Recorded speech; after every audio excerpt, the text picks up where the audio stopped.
Hello, I'm Scott Bledsoe. I like to think about theoretical models in terms of either insight or action-based approaches. I start with a continuum of insight on one side and action on the other, and I find it helpful for building knowledge about theories. Insight models focus on early experiences that include relationships with caregivers and key historical events in one's life.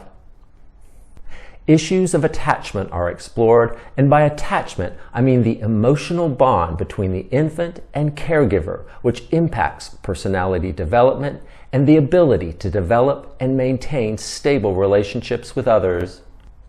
Transference and countertransference are crucial to the therapeutic bond, and this represents the emotions and feelings that are stirred up within the client towards the therapist and vice versa. The counselor shows acceptance and genuine care, which is often far different than responses many clients are accustomed to. This results in new and more positive patterns of interaction that will benefit the client outside the therapy room. Insight approaches tend to be time-consuming and may last 6 to 8 months or even longer. Psychoanalysis and the psychodynamic models are included in this category. At the other end of the continuum are action-based models, and the name pretty much sums up the general emphasis of these approaches.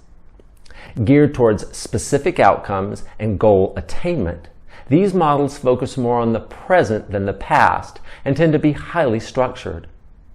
Therapy sessions emphasize current circumstances and ways in which the client manages routines, thoughts, and emotions as they occur. Homework provides a crucial bridge that connects counseling meetings from week to week. Like insight approaches, the therapist-client bond is essential, though the focus is less on relational dynamics and more on collaboration and making changes that result in restructured behaviors and preferred outcomes for the client's emotional healing. Models like cognitive behavioral therapy and solution-focused therapy fall in this category. Counseling can last as few as 5 sessions, but with more manualized approaches, 12 to 15 weeks tends to be the norm.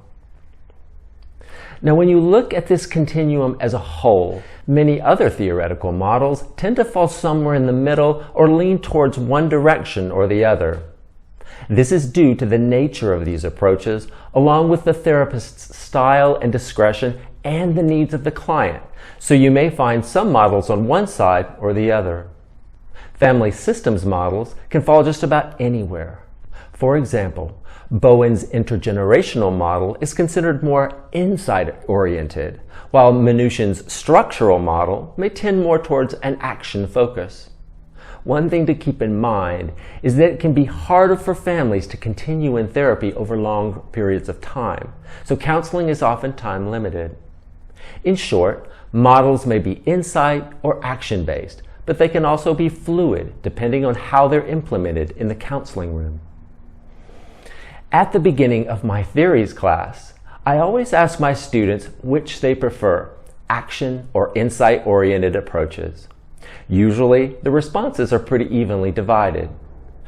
Those who choose insight say the only way to bring about true change is to get to the root of the problem, which is based on relationships and early caregiver dynamics. The students who lean more towards action point out that helping people navigate their problems takes a more direct, strategy-focused approach that emphasizes present dynamics. When choosing a theoretical approach, whether based on action or insight, it's important to identify 3 key ingredients that make therapy work. The first is precision and testability, with clearly defined constructs and predictions that can be empirically validated. Next are the therapeutic commonalities that are shared by all psychotherapy models, and this list includes a confiding relationship, a healing setting, a rationale for treatment, and a therapeutic ritual. Positive expectations and mutually agreed upon goals are also important for success. Additional factors of importance are the facilitative concerns noted by Carl Rogers.